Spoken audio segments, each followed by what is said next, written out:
কৃষ্ণ না ভজিয়া জানিয়া শুনিয়া বিষ খাইন।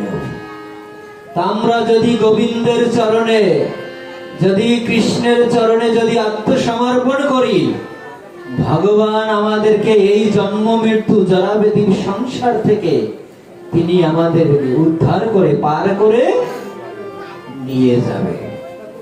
ওই জগতে যেতে হলে একমাত্র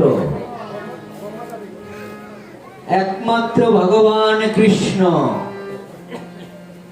যেমন রাম লক্ষ্মণ সীতা দেবী যখন 14 বছর বনে ছিল, বিভিন্ন বনে বনে ঘুরছে। রাম লক্ষ্মণ সীতা দেবী যখন বিভিন্ন বনে বনে ঘুরছে, তো এক বন থেকে আরেক বনে যাবে, আরেক বন থেকে আরেক বনে যাবে, এইরকম 14 বছর বিভিন্ন বনে বনে ঘুরছে। তো এক বন থেকে আরেক বনে যখন যাবে, তখন মাঝখানে একটা গঙ্গা বাজছে, একটা গঙ্গা নদী। এখন নদীটি পার হতে হলে নৌকা লাগবে আর মাঝি লাগবে।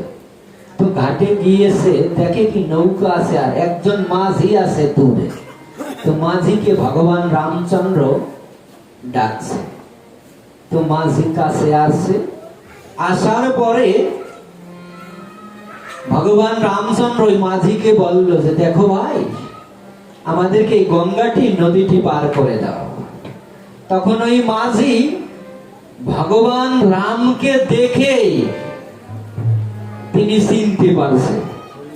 কেননা যারা ভগবানের অবতার, তাদের রূপ এমনিতে একটু সৌন্দর্য থাকে।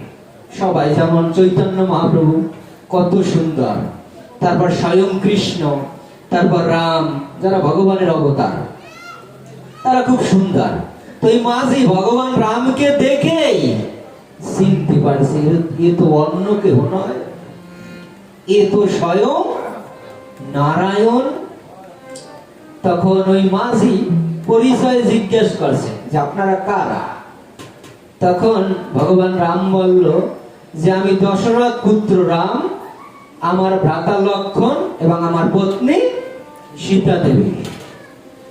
যখন এই কথা বলছে, তখন তো আরো ক্লিয়ার হয়ে গেছে যে প্রভু, আমি আপনার ওই শ্রীচরণের মহিমা জানি, আপনার শ্রীচরণের মহিমা আমি শুনেছি, আমি জানি।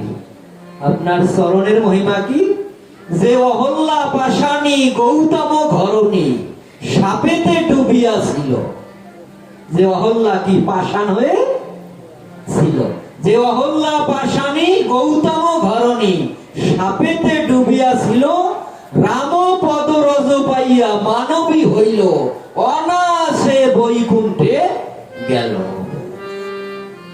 আপনার চরণ স্পর্শ পেয়ে একটা শিলা পাথর পর্যন্ত বৈকুণ্ঠ ধামে গেছে, মানুষ রূপ ধারণ করে।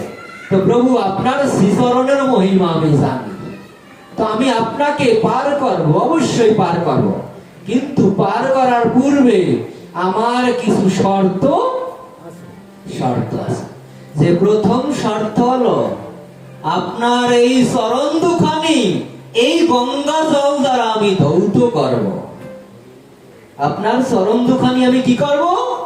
এই গঙ্গা জল দ্বারা আমি ধৌত করব। তারপর ওই চরণ ধৌত জল আমি পান করব। পান করার পরে অবশিষ্ট জল আমি আমার মস্তকে ধারণ করব। তারপর আমি আপনাকে অবশ্যই পার করব। কেন পার করব জানেন প্রভু? আমি যদি আপনাকে পার না করি, তাহলে আপনাকে যে কোনো মাঝি, আপনি যাকে টাকা দিবেন, সেও এই নদীটি আপনাকে, গঙ্গাটি পার করে দিবে। কিন্তু প্রভু, যেদিন আমি ওই ভব নদীর ঘাটে গিয়ে দাঁড়াবো, যেদিন এই দেহের অন্তিম, যেদিন আমার বিদায় বেলা আসবে, যেদিন আমি ওই ভব নদীর ঘাটে গিয়ে দাঁড়াবো, সেই দিন ওই জগতে যেতে হলে আপনাকে